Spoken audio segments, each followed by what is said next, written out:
Sungguh besar setiamu Tuhan di dalam kehidupan kami.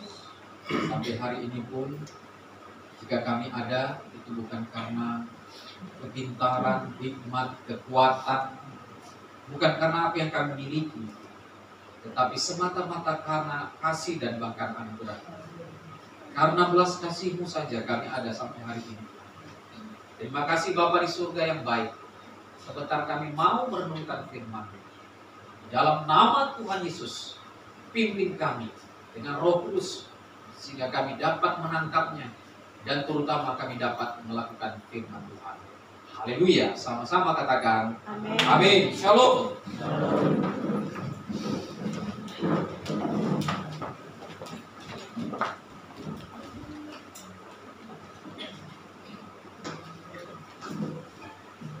Kita melanjutkan pembahasan atau khotbah berseri yang terambil dari Matius 5 ayat yang keempat. Matius 5 ayat yang keempat. Yang sudah dapat katakan amin. Amin. Laki-laki akan membacakannya satu kali dan kemudian wanita juga membacakannya satu kali supaya benar-benar meresap di dalam hati kita. Baik, laki-laki 2, 3 ya. Berbahagialah orang yang berduka cita karena mereka akan dihibur. 2, 3 ya. Berbahagialah orang yang berduka cita karena mereka akan dihibur. Amin. Berbahagialah orang yang bagaimana? Orang yang berduka cita. Waduh, ini juga ayat yang kalau dibaca hanya secara sebentar dan tidak diresapi dan tidak digali dengan baik, rasa-rasanya ayat ini juga aneh. Kenapa? Karena ayat ini berkata berbahagialah orang yang berduka cita. Orang lagi berduka cita kok disuruh berbahagia. Orang yang berduka cita ya berduka cita saja. Kalau hanya sepintas dipahami dan kulit-kulitnya dan kita tidak memahaminya, kan? Kalau seseorang kehilangan orang tuanya, apakah ayahnya, ibunya, apakah adiknya, maaf ya kalau meninggal, duka cita enggak?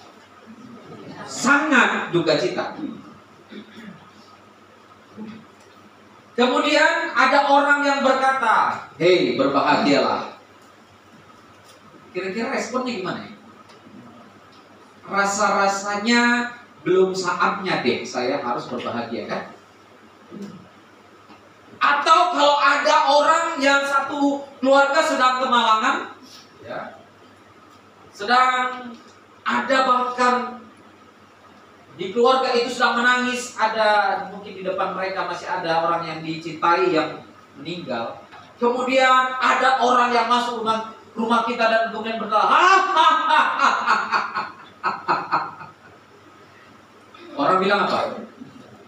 Ini orang gila kali. Ya. Padahal orang sedang nangis. Dan kemudian orang demikian berkata, berbahagialah engkau yang sedang berduka. Kemudian keluarlah dari dapur semua parang-parang dan kelewang seluruh. Dan dikejarlah orang itu, kan? Langsung ada pisau terbang melayang ke lehernya, kira-kira. Orang kok lagi sedih, ya kan? Rasa-rasanya itu merupakan sesuatu yang kontradiksi yang tidak mungkin dipertemukan. Sehingga bagaimana mungkin orang yang berduka cita kemudian disuruh, hei berbahagia dong. Apalagi kalau pacarnya diambil orang. Jadi pernah pacarmu direbut orang? Gak pernah. Yang kamu yang merebut pacar orang. Ya ampun, sakit sekali. Aduh. Atau kamu diputusin. Pernah. Hei. Ada yang pernah diputusin kan? Nggak pernah. Ada dong. Ada. Atau kalau nggak diputusin dia hilang melenyap bagaikan uap. Itu pun sama sebenarnya, dia tidak mau bilang putus tetapi dia hilang lenyap. Renggang, Pak, renggang. Gak usah curhat. Ya, saya pernah melakukan dan pernah kena juga. Hilang lenyap. Ya, hilang lenyap. Dan saya pun pernah melakukannya, hilang lenyap. Saya yakin pasti orang yang kita kenakan demikian dia pasti sedih sekali ya. Kasihan juga sih. Ya, setelah saya pikir lagi, kasihan ya, kenapa saya lakukan dulu itu ya? Baiknya ya bilang aja lah. Ya, tapi itu masa lalu ya, sudah selesai kan saya pikir ya. Kasihan sih. Itu namanya kayak PHP atau digantung gitu ya. Nah, saudara-saudara dikasih Tuhan, firman Tuhan berkata, rejoice, berbahagialah. Waduh, kok bisa ya? Berbahagialah orang yang berduka cita. Dalam kata Yunani dipakai kata penteo, burn dalam bahasa Inggrisnya. Nah, penteo itu adalah duka cita yang sangat mendalam. Itu penteo. Ya. Dan kata penteo ini dalam Yunani, kata berduka cita ada variasinya. Ya. Ada variasi lagi yang bisa sering dipakai, ada lupeomai. Ya. Itu berduka saja biasa. Itu bisa dilihat dari Matius 14 ayat 9 atau Petrus 1 ayat 6 itu lupeomai. Tetapi konteksnya dalam Matius 5 ayat 4 ini adalah penteo. Artinya yang sangat mendalam. Sangat berduka cita. Nah, ini mengacu kepada apa? Mereka yang miskin dalam rohani. Nah, ini sebenarnya berkaitan dengan ayat yang ketiga pembahasan saya bulan lalu. Ayat ketiga. Ingat, miskin rohani itu ya, poor in the spirit itu bukan berarti orang yang sering melakukan dosa, bukan. Tetapi yang dimaksud poor in the spirit itu adalah orang yang mengharapkan lawatan daripada Tuhan. Dan dia sadar memang dia tidak layak, tetapi kemudian dia berharap kepada Tuhan akan melawat rohani. Nah, kemudian berduka cita di sini adalah mengacu kepada kerinduan hati seseorang ya, untuk mencapai apa yang diinginkan oleh Tuhan. Kerinduan seseorang untuk mencapai apa yang diinginkan oleh Tuhan. Karena Tuhan ingin kita mencapai hal yang demikian.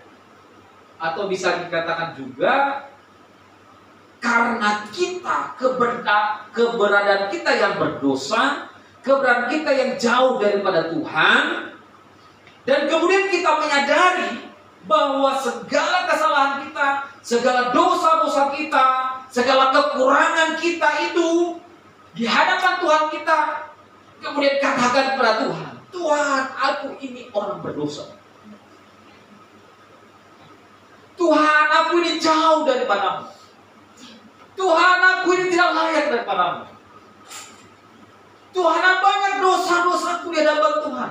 Nah, ada duka cita yang mendalam ketika kita sadar akan dosa dan bahkan kesalahan kita. Amin. Ini awalnya dari pertobatan.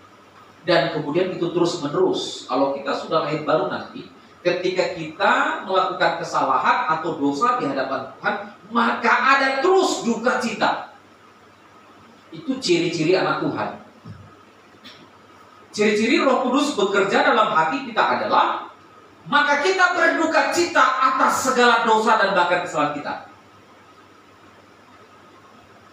Kalau ada orang yang senang melakukan kesalahan, kalau ada orang yang berbahagia ketika dia lakukan dosa, cek dirimu.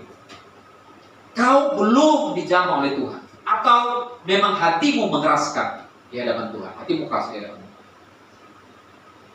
Karena ketika kau lakukan kesalahan, kau senang dan bahkan kau bersuka cita atas kesalahanmu itu.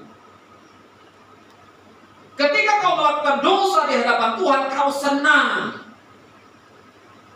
Dan bahkan kalau berekspektasi atas dosa, cek psikologismu. Jangan-jangan sudah jam 7:05, miring. Nih, miring. Mercy, mereng sikit. Bukan nama orang ya, enggak. Ini singkatan aja. Kalau mercy di sini, wah, dahsyat, luar biasa. Dahsyat. Ya, kalau mercy di sini dahsyat. Saya sangat tahu. Tapi ini yang beda. Mercy, mereng sikit. Dan ini ada banyak orang, anak Tuhan, hamba Tuhan, yang ketika melihat orang susah dia senang. Ketika orang senang dia susah. Cek dirinya. Orang yang sedih dalam hatinya, mampus lu.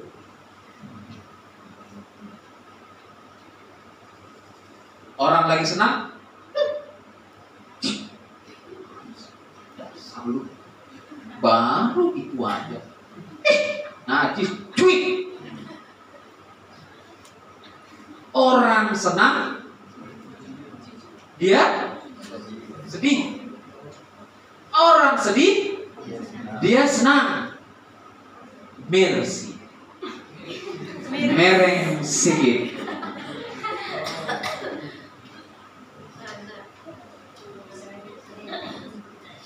Yang benar adalah kalau orang lain itu sedih, maka firman Tuhan, bersedihlah dengan orang yang sedih. Kalau seseorang itu bersuka cita, firman Tuhan bilang, bersukacitalah bersama mereka. Menangislah dengan orang menangis. Bukan malah kau tertawain orang yang menangis. Mercy. Kalau kau lakukan itu, mereng sikit. Jam 7:05.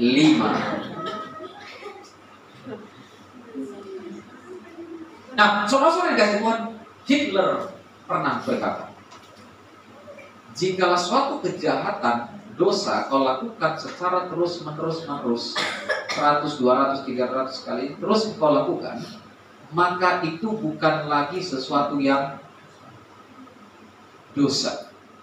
Maka orang akan anggap itu bukan lagi kesalahan. Maka dia tidak lagi tertuduh di dalam hati nuraninya. Maka justru dia akan senang melakukannya. Ayam. Karena saking senangnya dia lakukan itu, karena seringnya dia lakukan itu, maka dia senang atas dosa itu.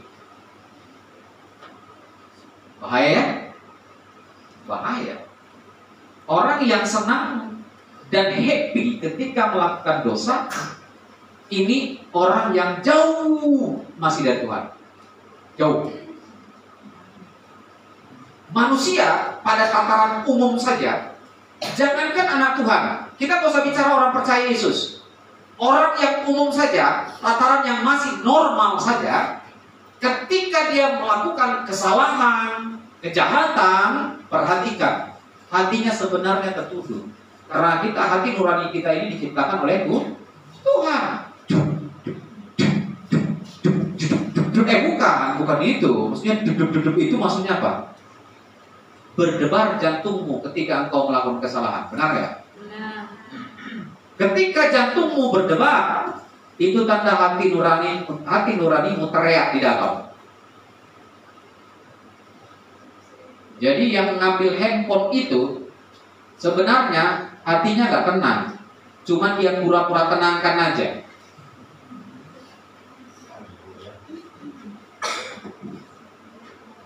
Sebenarnya jantungnya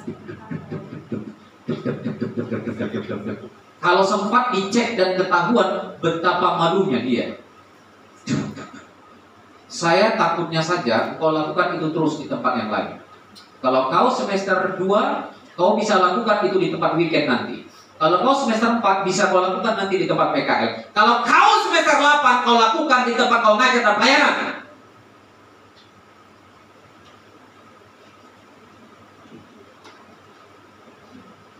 Jadi jangan bersyukur kalau Anda melakukan dosa itu dan Anda tidak ketahuan.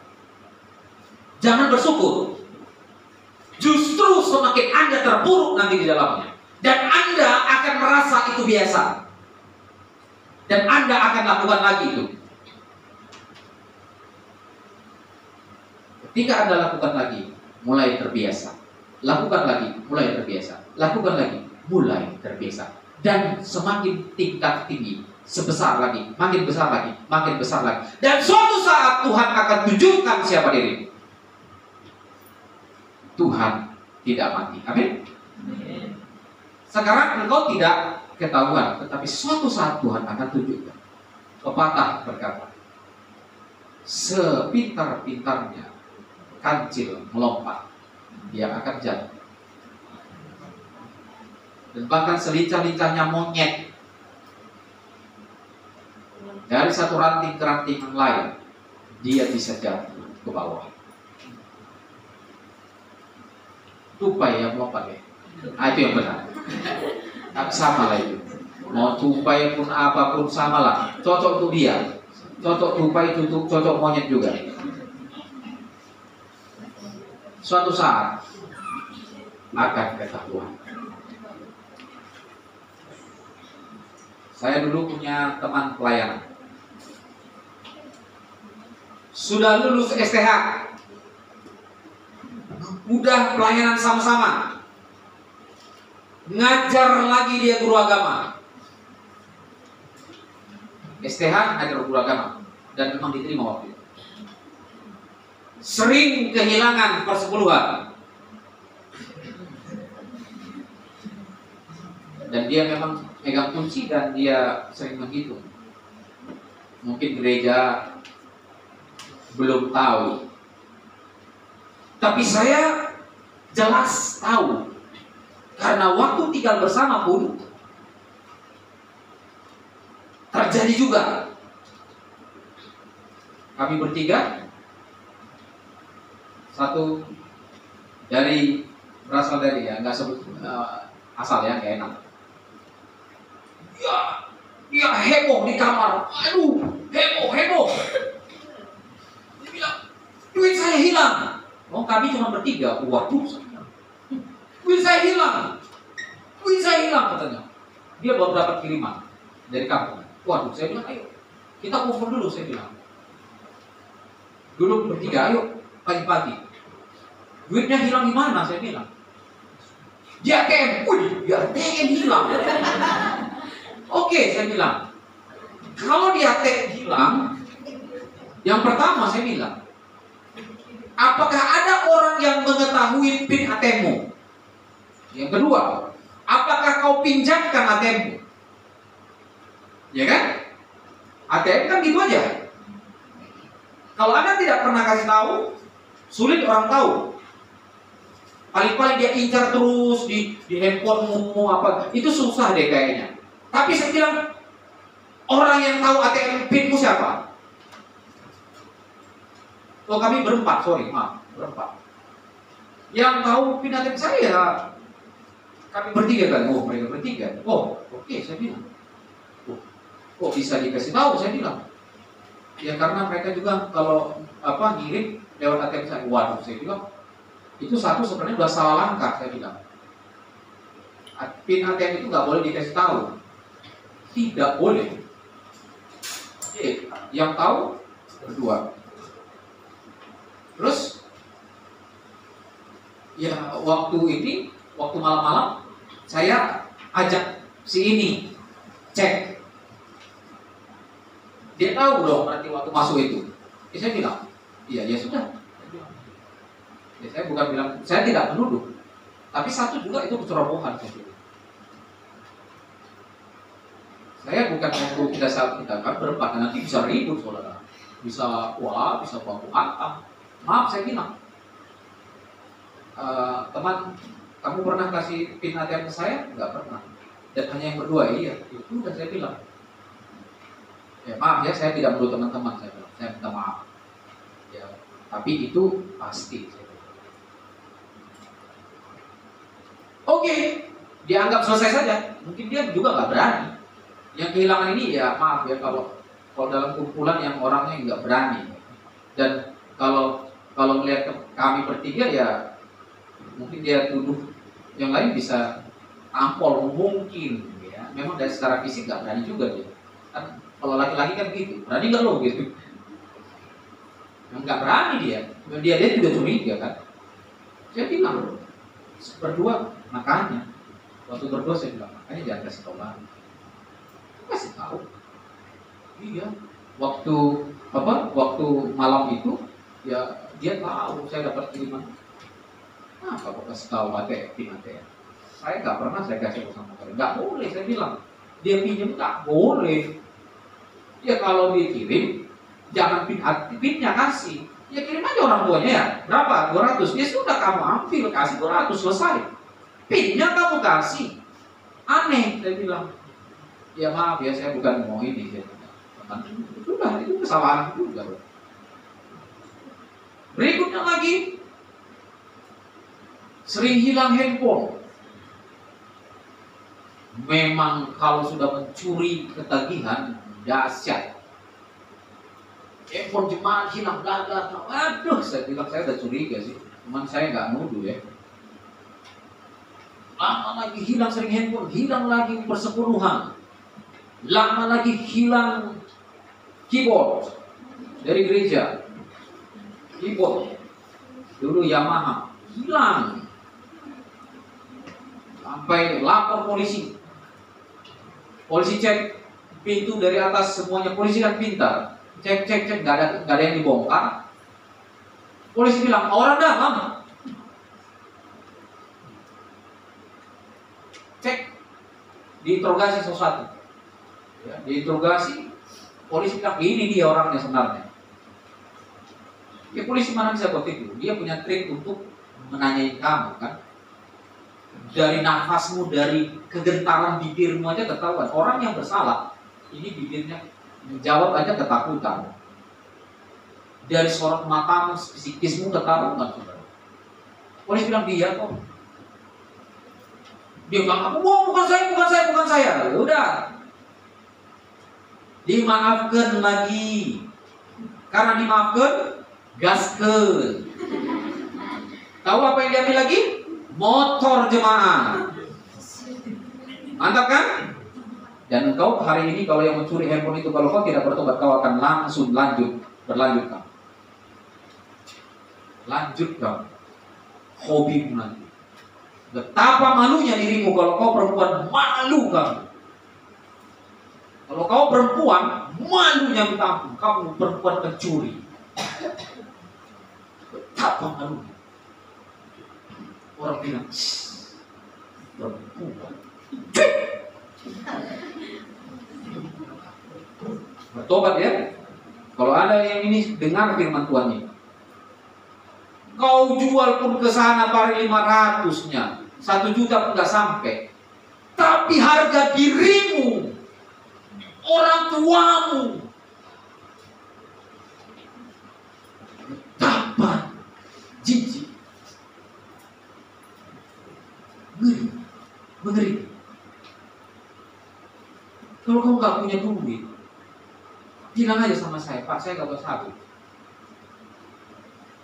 Dulu beberapa mahasiswa sering datang, Pak, saya kasih terus, kasih tabung aja kok. Apa sih 10.000, 20.000?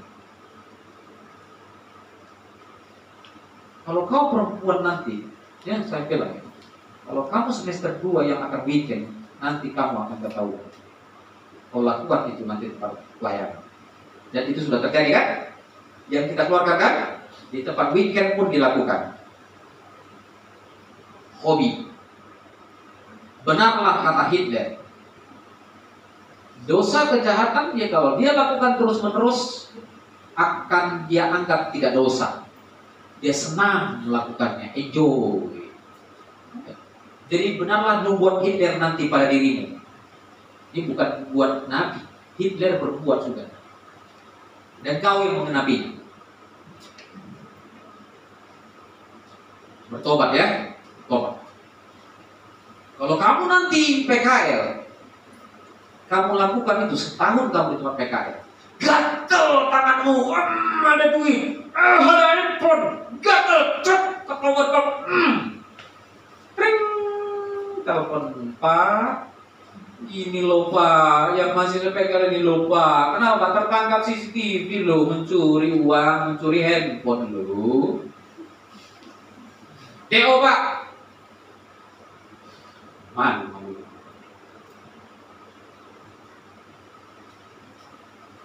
Yang sudah lulus, kamu SD mana? Hami. Kamu STD ya? Kalau dalam bahasa mesos, CK. Iya, CK. Kalau cek. Kalau WK ketawa. Ya kan? CK. SPD kamu. SPD. Sarjana penuh dosa. Itu enggak sarjana pencuri. Bertobat ya. Kau dengarkan firman Tuhan ini. Siapapun yang kamu yang melakukan itu, mungkin kamu akan selamat. Udah dalam hatimu, aku nggak ketahuan. Suatu saat kamu ketahuan. Nah, bertobat. Tobat kamu. Jangan lakukan. Untuk nasihat ini mungkin sudah 1000 kali capek kami mengatakan kepadamu kan? Jadi jangan kau bilang nanti ya, tidak pernah dinasihati. Capek sampai berbuih. Kalau kau teologi, sarjana teologi, wow, dahsyat, mengerikan, menikmati dosa. Ini berlaku. Justru harusnya berduka cita akan dosa. Yesus menyerukannya kepada kita. Berduka citalah akan dosa-dosa kita. Berduka citalah akan kesalahan kita. Berduka citalah. Karena kalau kau tidak berduka cita akan kesalahan dan dosa-dosamu, maka kematian yang kekal itu yang kau terima. Engkau terprosok. Dosa kau nikmati terus-menerus. Harusnya engkau berduka cita. Aku Tuhan sudah lakukan dosa.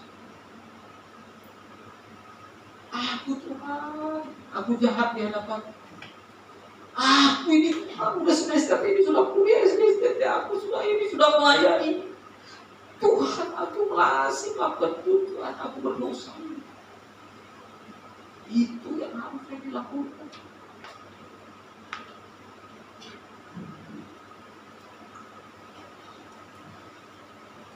Kalau orang yang tidak kenal Tuhan mungkin kita akan katakan wajar, karena dia belum kenal Tuhan. Tapi Anda telah mengecap firman Tuhan. Sudah pelayan. Saudara-saudara yang kasih Tuhan tegas. Sangat tegas sekali Yesus katakan, berbahagialah kalau apa dalam kondisi kita sadar akan dosa kita dan kita berduka cita karena dosa kita. Maka inilah yang dikatakan berbahagia. Jadi orang yang bersuka cita karena dosanya bukan orang yang berbahagia. Orang yang berbahagia adalah orang yang berduka cita karena dia melakukan dosa. Berduka cita karena dia melakukan kesalahan di hadapan Tuhan. Mari kita buka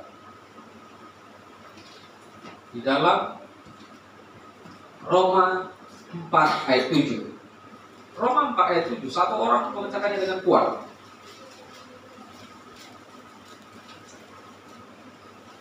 Yang dapat silakan baca kuat. Mengapa dari 7 beginilah firman Tuhan, berbahagialah orang yang diampuni pelanggaran-pelanggarannya dan ditutupi dosa-dosanya. Berbahagialah orang yang diampuni pelanggarannya, ditutupi cover dosa-dosanya oleh Tuhan Yesus. Amin.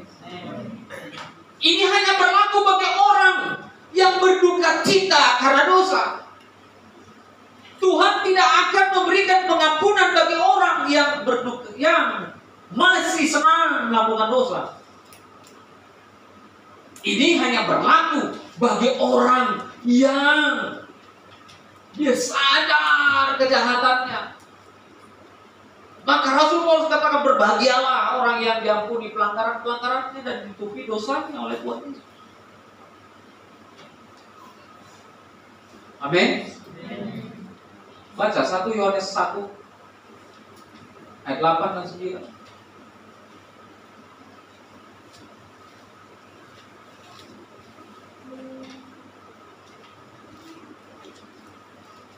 Yohanes 1 Beginilah firman Tuhan Ayat 9. ayat 9. Jika kita mengaku dosa kita, maka Ia adalah setia dan adil, sehingga Ia akan mengampuni segala dosa kita dan menyucikan kita dari segala kejahatan. Mengaku di hadapan Tuhan, Tuhan aku berdosa, banyak dosaku. Dan ketika kita mengaku dosa kita di hadapan kita, itulah hati yang remuk dan hancur. Ini yang saya korbankan kemarin, masih berkaitan juga ternyata. Hancur hati kita, remuk hati kita di hadapan Tuhan karena dosa-dosa kita. Dan inilah juga yang dilakukan oleh Daud. Wah, ternyata masih berkaitan ya. Yang dikatakan Mazmur Daud, ketika dia ditegur dan mengakui dosanya di hadapan Tuhan, jiwa yang hancur, hati yang remuk di hadapan Tuhan. Betapa besar kasih pengampunanmu Tuhan, tak kau pandang hina hati yang hancur. Oh, ku berterima kasih kepadamu ya Tuhan, pengampunan yang kau beri pulihkanku.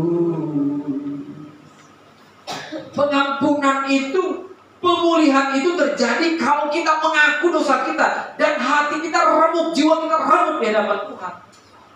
Selama kita tidak remuk dan hancur, jiwa kita hancur di hadapan Tuhan, kita tidak pernah mendapatkan pengampunan.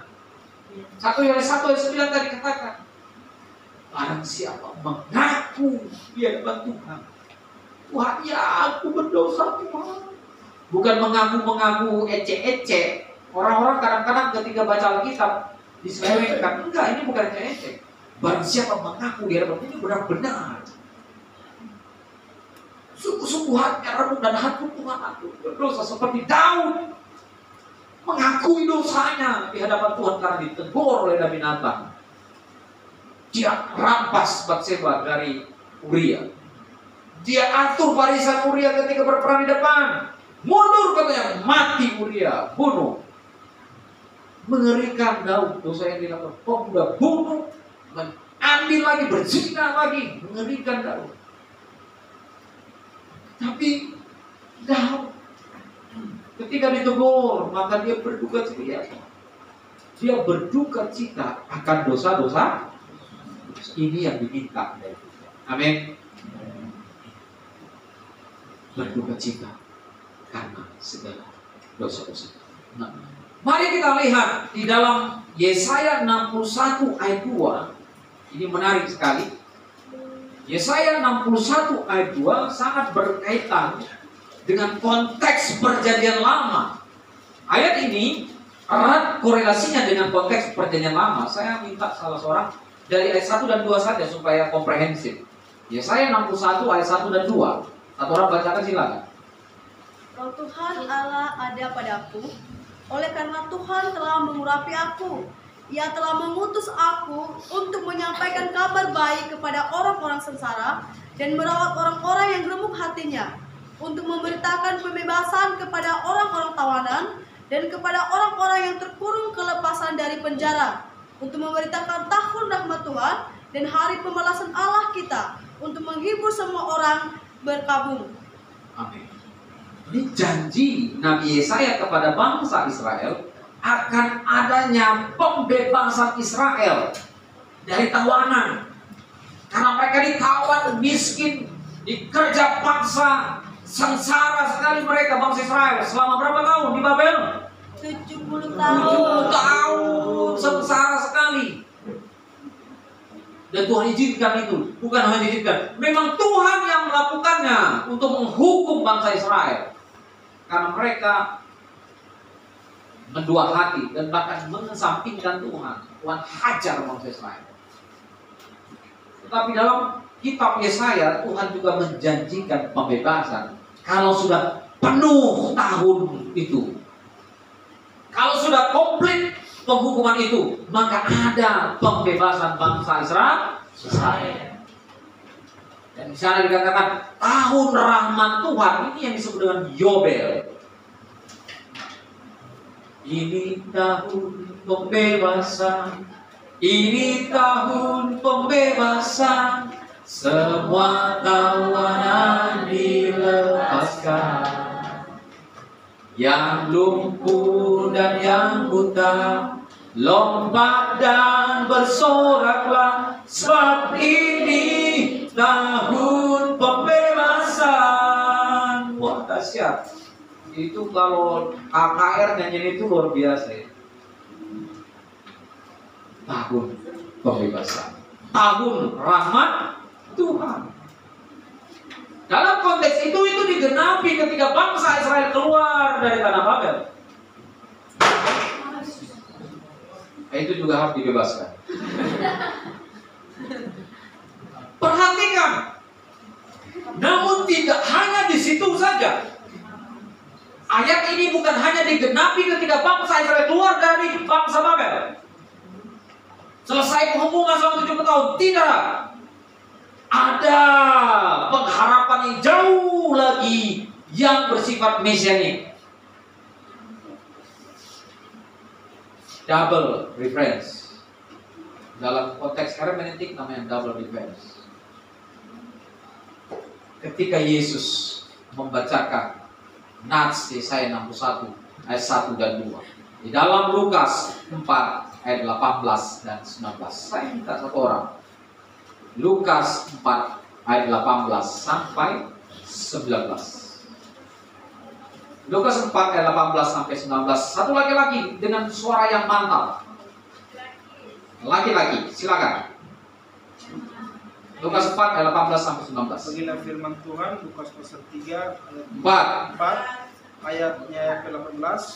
Roh Tuhan ada padaku, oleh sebab Ia telah mengurapi aku untuk menyampaikan kabar baik kepada orang-orang miskin, dan Ia telah mengutus aku untuk memberitakan pembebasan kepada orang-orang tawanan dan penglihatan bagi orang-orang buta, untuk membebaskan orang-orang yang tertindas, untuk memberitakan tahun rahmat Tuhan telah datang. Amin. Ya, amin. Ayat 20. Kemudian Yesus ia menutup kitab itu, memberikannya kembali kepada pejam, lalu duduk, dan mata semua orang dalam rumah itu tertuju kepadanya. Wow, siapa? Ya. Dan Yesus mulai mengajar mereka, katanya, ayat 21. Pada hari ini genaplah nas ini sewaktu kamu mendengarnya. Amin. Amin. Yesus menggenapi Yesaya 61 ayat 1 dan 2. Yesus bukan hanya datang menyembuhkan orang buta, menyembuhkan orang lumpuh berjalan, orang mati dibangkitkan, orang kelaparan diberikan makan. Mujizat begitu banyak bertebaran dilakukan oleh Yesus. Mujizat fisik banyak. Tapi ada satu hal yang harus kita ketahui, bahwa yang harus dibebaskan dari kita adalah roh. Yang harus dibebaskan yang sangat penting dalam diri kita adalah pembebasan dari dosa. Karya keselamatan Yesus di atas kayu salib. Ada banyak orang datang kepada Yesus hanya ingin matanya sembuh, kakinya berjalan, yang miskin jadi kaya, utangnya dibayar, mau usahanya sukses, diberkati, banyak duitnya. Itu sementara. Dan kau mati selesai. Yesus juga bisa melakukan itu, gampang. Tetapi ada satu hal ketika Yesus bacakan dalam Lukas 4 ayat 18-19, yaitu apa? Pembebasan secara utuh, penebusan kehidupan kita. Tuhan Yesus menebus hidup kita dari dosa-dosa kita. Bahwa Mesias yang dijanjikan itu, penyelamat yang diurapi, telah datang, telah hadir, memberikan keselamatan bagi kita. Amin.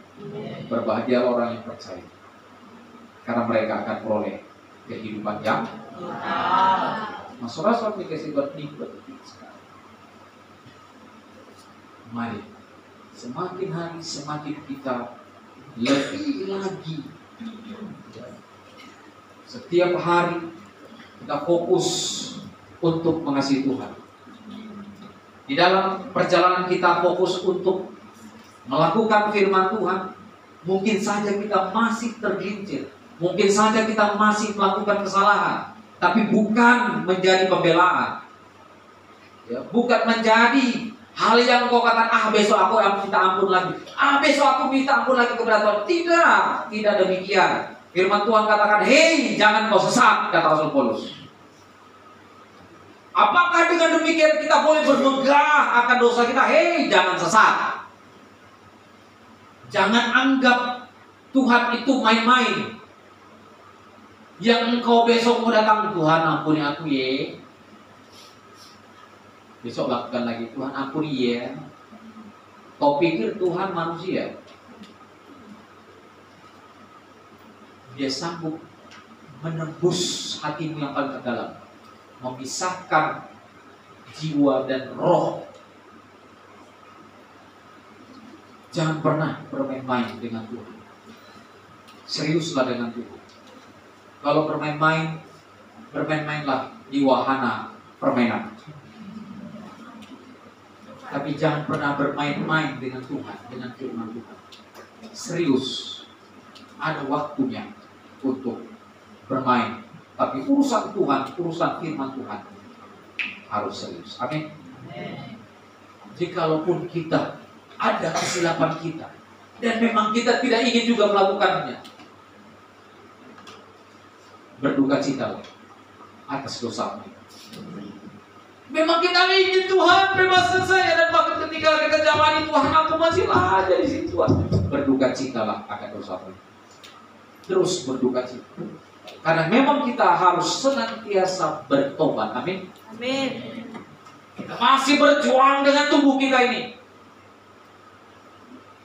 Makanya Rasul Paulus kata Galatia 5, salibkan kedaginganmu. Salibkan. Sulit Tuhan, salibkan. Bisa. Saudara, saya ini memberikan perumpamaan. Saya ini senang sebenarnya makan, apalagi babi panggang, saksang, B2, arsik, wow, enak. Ya kan, apalagi mie ayam, bakmi, Medan Siantar, pakai sambal, pakai babi panggang diiris depan, enak sekali saudara. Ayam rica-rica, enak. Sambal dabu-dabu suka kita buat. Makan nasi saya itu saudara, ya. Aduh, pagi, siang, malam, aduh, kencang. Tapi setelah saya pikir lagi, ini gak benar. Berat badan saya hampir 80. Bayangkan, udah pendek tapi kekar. Berat badan 80. Orang yang tinggi aja pun jauh lebih tinggi masih ringan. Memang badan kami gempal-gempal. Makanya kalau nonjok orang lumayan. Iya, sama ini satu. Kalau sama Rama ini kayak gini satu. Ini pendek tapi kekar. Badan-badan begini. Saya renungkan lagi ini gak benar. Ya, sudah beberapa orang menasihatin saya. Ada pendeta dulu, Pak, kurangi. Dan ada juga lagi teman dulu dosen dari KSP, Pak, hati-hati. Tapi saya masih aja bandel. Makan nasi itu kayak makan apa gitu. Tapi setelah lagi dicek pernah terus apa lagi cek darah, gula 145, aduh. Dokter bilang hati-hati, Pak. Lingkar perut juga sudah, wah, Pak, dokter bilang. Terus periksa lagi 120, waduh, ini gak benar. Apalagi waktu saya COVID itu pekerjaannya tahu nggak, makan pagi enak-enak terus. Di rumah sakit enak. Makan pagi, siang, malam, terus ngopi di dalam apa segala, waduh, bahaya. Perut saya gelebek kayak hamil 7 bulan. Iya, saya lihat saja foto saya di rumah sakit waktu itu. Dari samping ini gini, wah. Saya berusaha, berjuang. Ya. Amsal katakan apa? Taruhkanlah pisau di leher.